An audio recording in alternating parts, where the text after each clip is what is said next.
My mother called me an ungrateful little parasite and demanded to give my apartment to my pregnant sister because she needs it more. I refused, and they put my stuff outside. So, I called the police and evicted them all. My name is Penelope, and I'm 30 years old. I work as a financial analyst for one of the biggest investment firms in Chicago. But let me tell you the whole story about how I ended up living alone in my apartment, with no contact with my mother or sister, a decision I don't regret one bit despite what half my extended family thinks. Growing up wasn't easy. My dad walked out when I was 12, leaving my mom to raise me and my younger sister Madison, who was only 7 at the time. From that moment on, it became crystal clear who Mom's favorite was. Madison got new clothes from Nordstrom every season, while I wore hand-me-downs from Goodwill, until they literally fell apart. Madison got dance lessons at the fancy studio downtown, piano lessons with the best teacher in the neighborhood, art classes at the community center, whatever she wanted. Me. I got a job at the corner store when I turned 14, stocking shelves and mopping floors, after school, just to have money for basic things like school supplies and lunch. When I graduated high school with a 3.8 gigapascals and got a partial scholarship to Northwestern, Mom sat me down at our kitchen table, the same table where she had helped Madison with her homework every night, while I figured out calculus on my own. "I'm proud of you, Penelope," she said, not looking me in the eyes, "but I can't help with the rest of your tuition." I need to say, from Madison College, Madison was only 13, then still 5 years away from college, but apparently her future education was more important than my present one. I took out student loans, $40,000 worth. During college, I worked 2 jobs. Monday through Friday, I'd wake up at 5 a.m. to work the morning shift at a campus cafe from 9:54, then rush to classes. Evenings were spent at the library, not just studying but working the desk until midnight. Weekends, more cafe shifts and freelance data entry work I picked up online. I ate ramen 5 nights a week, and peanut butter sandwiches for lunch every single day. Meanwhile, Madison was posting Instagram photos from her weekend shopping trips with Mom, showing off her new iPhone while I was still using a flip phone from 2008. After graduation, I landed a job at Baxter Financial Group, with a starting salary of $65,000. Most people would have celebrated, maybe treated themselves to something nice. Not me. I moved into the cheapest apartment I could find, a studio in Austin on the west side, in a building where the elevator worked maybe half the time. The radiator claimed all night. The walls were so thin, I could hear my neighbor's TV word for word. There were suspicious stains on the ceiling I didn't want to think about, but rent was only $600 a month, and that's what mattered. I kept both my weekend jobs doing freelance financial analysis and still picking up cafe shifts. When I could, every penny went into savings. I had a spreadsheet where I tracked every cent. I wore the same 5 outfits to work on rotation, shopping at thrift stores when something wore out.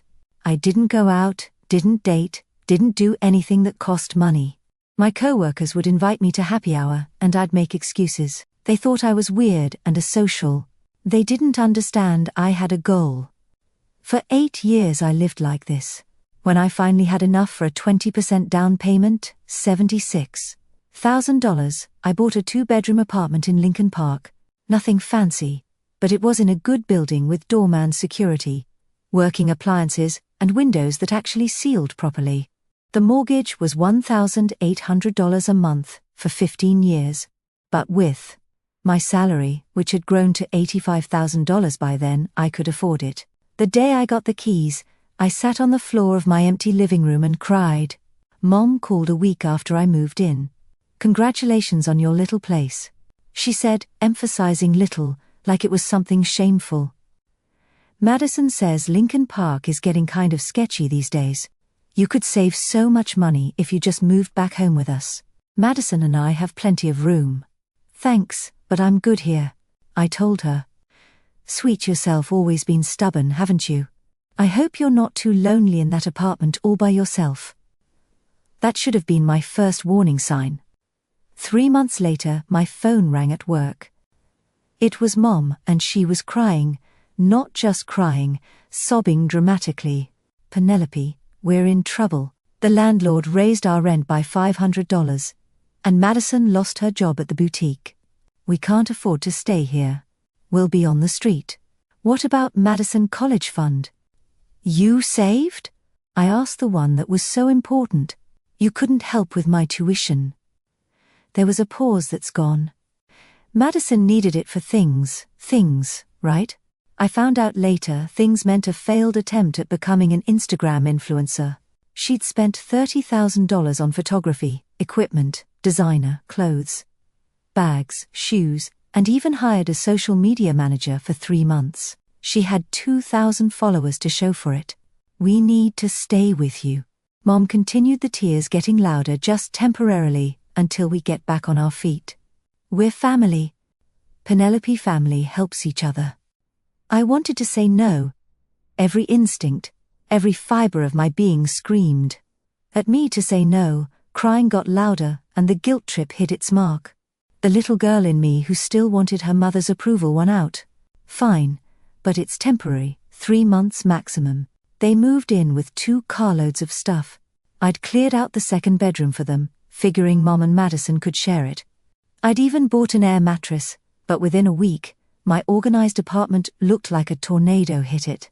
Madison took over my bedroom, the master bedroom with the inside bathroom, and the walk-in closet, claiming she needed the space for her work. She was trying to be a beauty YouTube, or now, and apparently that required my bedroom's better lighting. She didn't ask, just moved her things in while I was at work.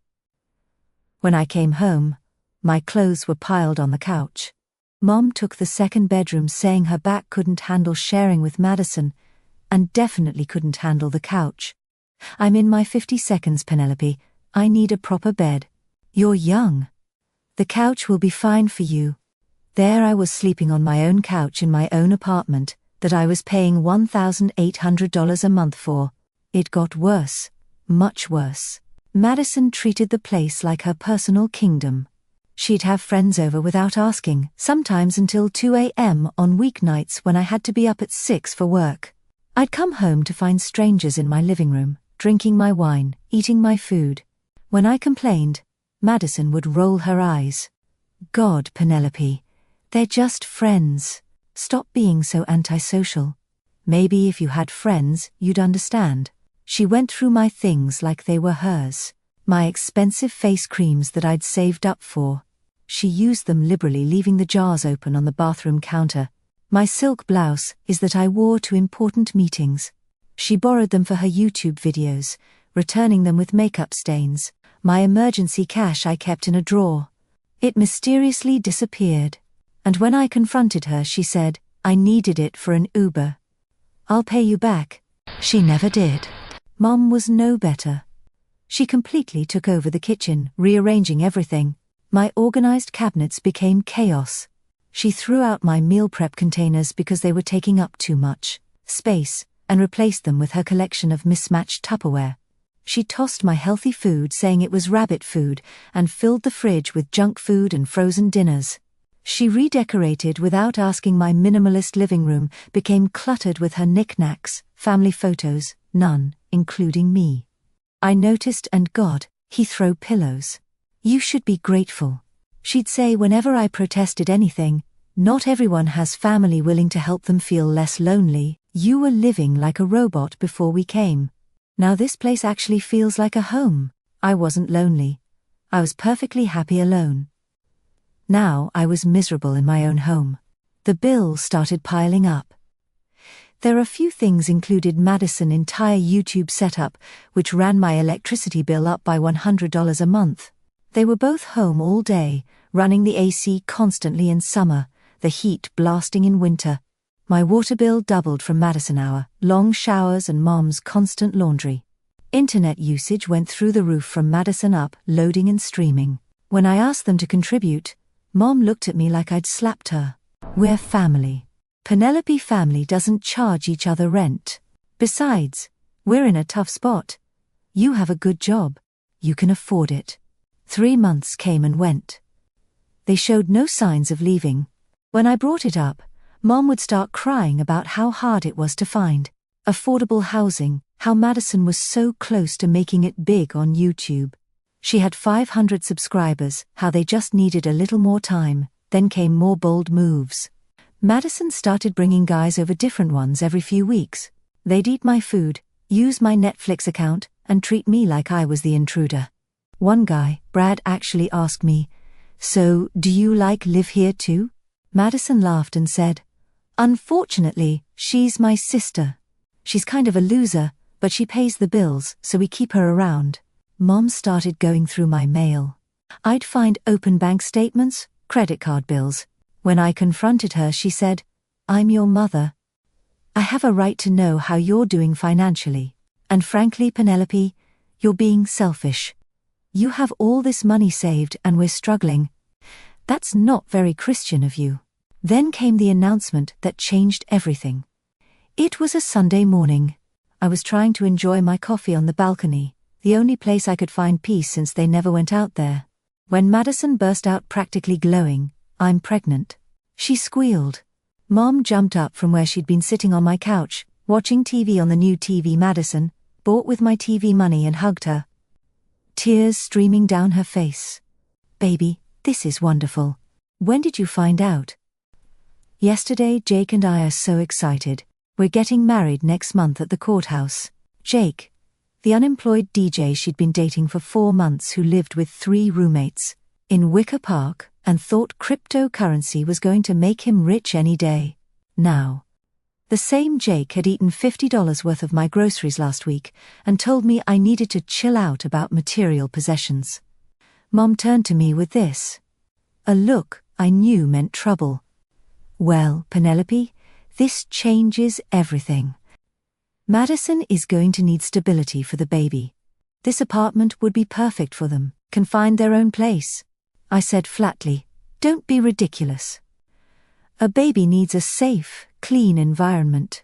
Madison needs this apartment. You don't even use most of it, because you too have taken over every inch of it." Madison glared at me, hand on her still flat stomach. "You've always been jealous of me. Now you're jealous that I'm having a baby, and you're going to die alone with your spreadsheets and your pathetic savings account." I didn't respond.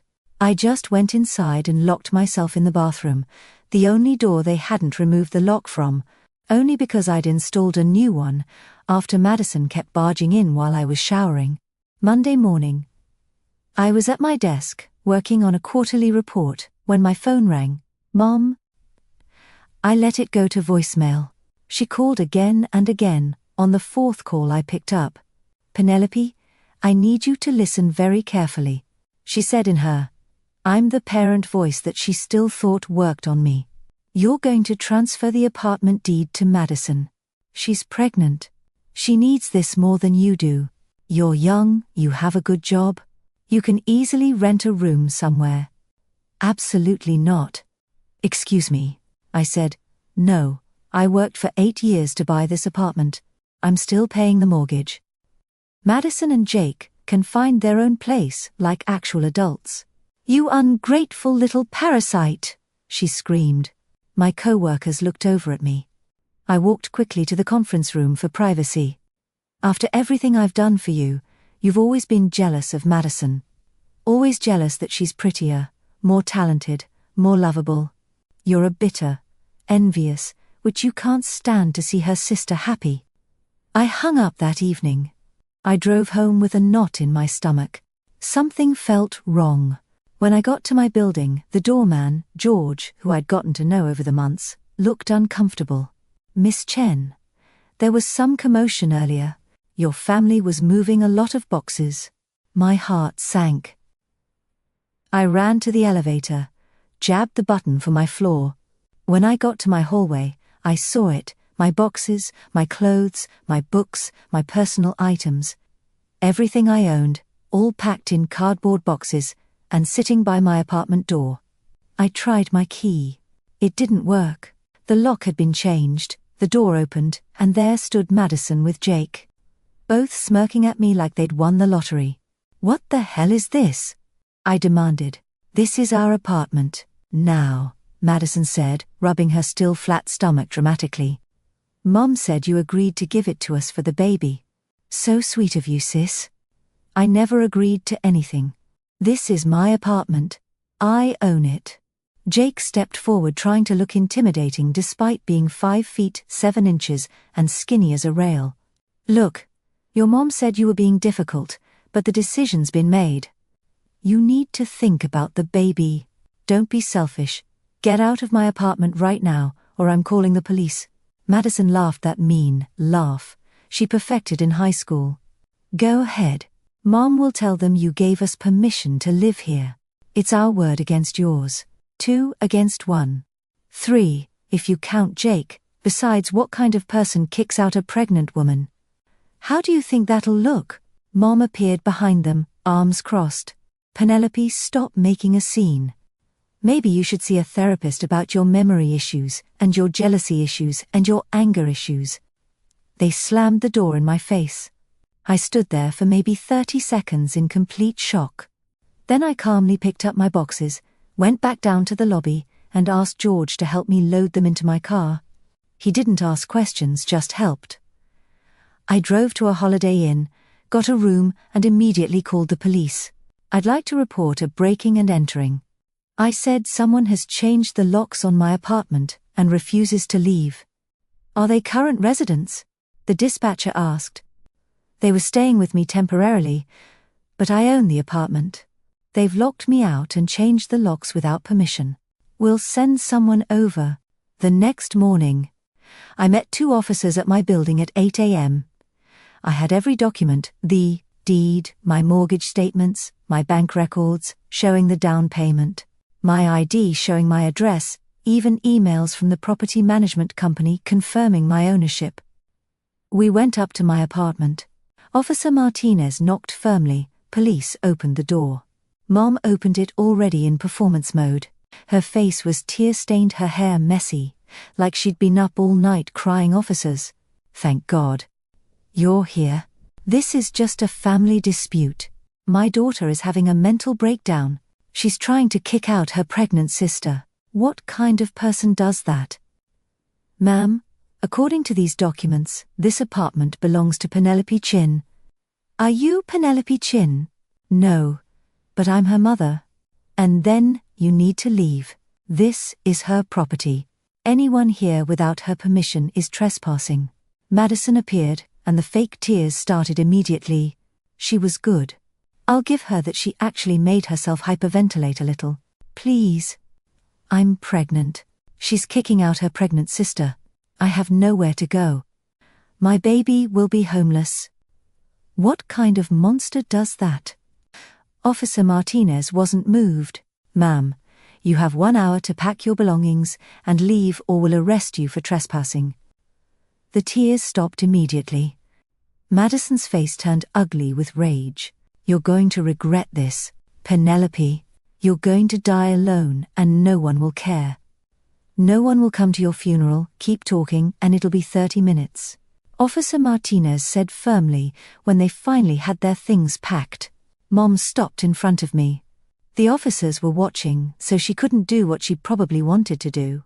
Instead, she leaned in close and hissed, "You're not my daughter anymore. I have one daughter. And it's not. You don't ever contact us again." Madison walked past with Jake, who was carrying most of the boxes. "I hope you're happy in your empty apartment, with your empty life. At least I have people who love me." "Yeah, people who love you so much, they let you mooch off them," I shot back. She turned red but kept walking. That afternoon, I had a locksmith install new locks, expensive grade 1, deadbolts that couldn't be picked or bumped. I changed my phone number, blocked them on all social media, informed my building security that my mother and sister were not allowed in under any circumstances, and gave George their photos. I thought that would be the end of it. I was wrong. The next day, my phone started ringing, unknown numbers. I didn't answer. Then text started coming through. "This is Aunt Patricia. Your mother told me what you did." "How could you?" "Penelope, it's Uncle Tom. You need to apologize to your mother right now." It's your cousin, Janet. I can't believe you kicked out Madison while she's pregnant. You're disgusting. Calls and texts didn't stop. I had to turn my phone off to get any work done. That evening, there was a knock at my door through the people. I saw Aunt Patricia, Uncle Tom, and my grandmother, Mom's mom. I didn't open it. They stayed there for 20 minutes, knocking, calling out, trying to shame me into opening the door. Finally, George called up to say they were disturbing other residents, and they left the next day at work. Our receptionist came to find me, Penelope. There are some people here to see you.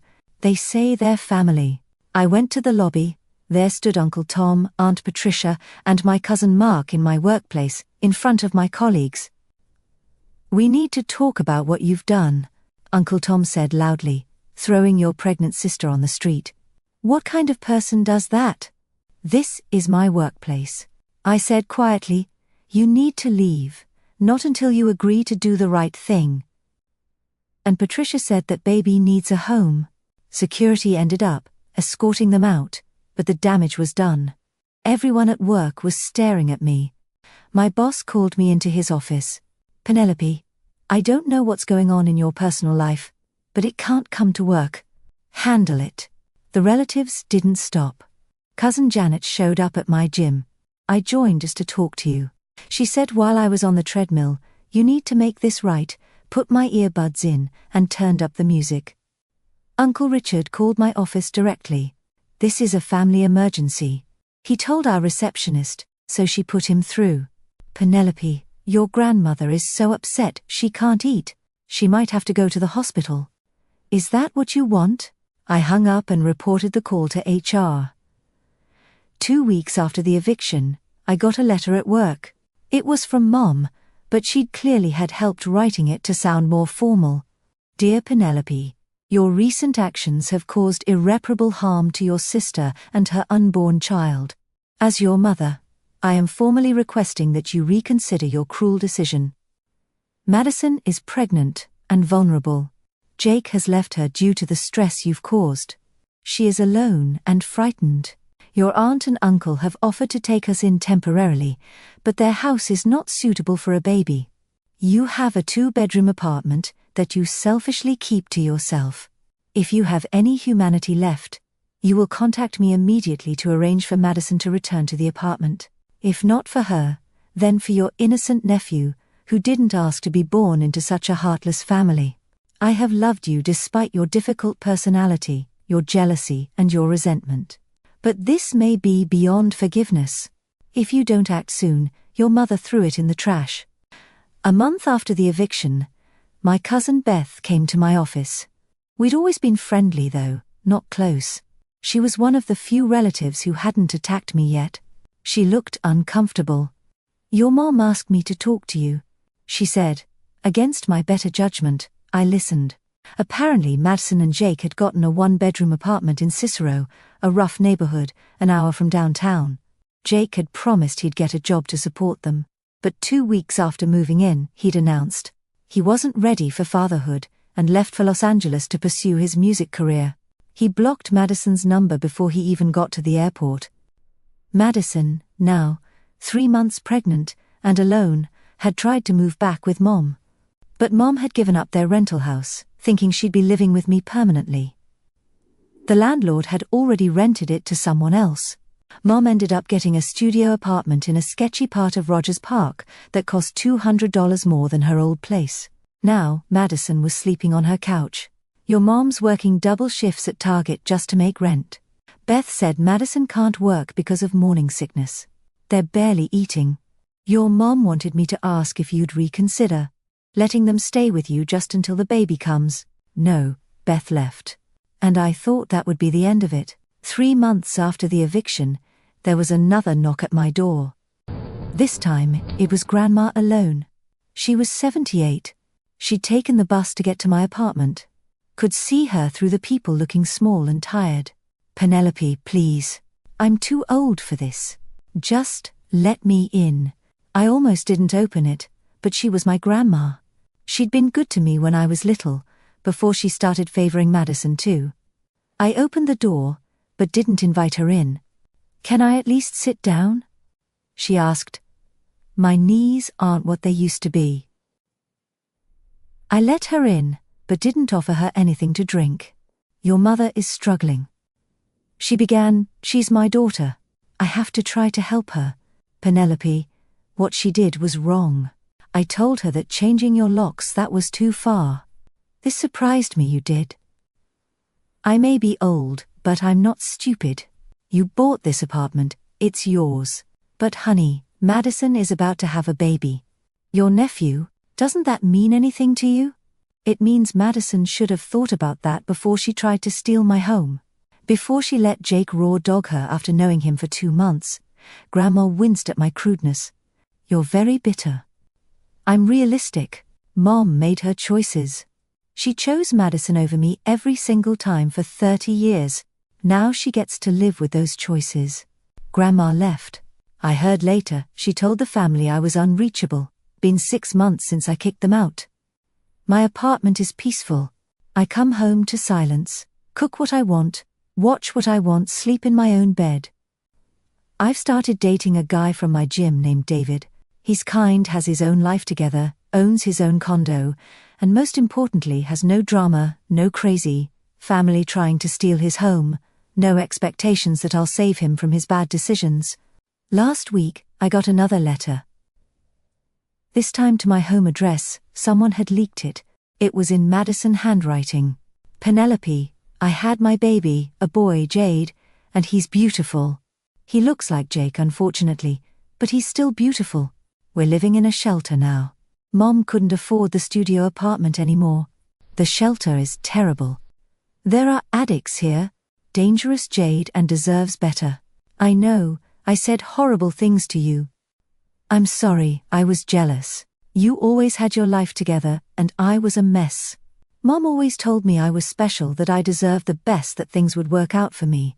But they didn't. Instead of facing reality, I tried to take what you'd earned. I'm not asking to live with you. I know that bridge is burned.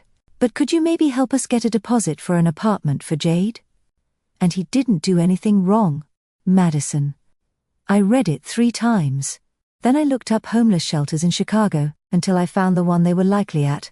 There was only one that took families in the area where they'd been living, called and anonymously. Paid for 2 weeks of a motel room for them. Not a nice motel, but better than a shelter. I didn't leave my name. That's all they'll get from me. 2 weeks to figure something else out. It's more than I got when I was sleeping on a couch in my own apartment being called a parasite. Yesterday, I made my mortgage payment of the month. Only 162 more to go. I celebrated with a nice dinner, a steakhouse downtown RPM Italian, the kind of place I never could have afforded when I was saving every penny. I ordered the bone-in rib-eye, a glass of good wine, took my time enjoying it, took a picture of my steak, and posted it on Instagram with the caption, "Grateful for my peaceful life." Within an hour, I had a message request from a fake account. Profile picture was blank, but I knew who it was. Must be nice to eat steak while your nephew goes hungry. Hope you choke on it. I blocked the account and kept eating. The steak was delicious. Some people might think I'm heartless. Some might say family is everything, and I should forgive them. Those people probably haven't had their belongings thrown onto the street by the same people demanding their help. They probably haven't worked 70-hour weeks for 8 years just to have someone try to steal what they earned. I'm not heartless. I just learned that sometimes the most important thing you can do is protect yourself from the people who are supposed to love you, but don't. Sometimes the only way to have peace is to let go of the people who bring chaos.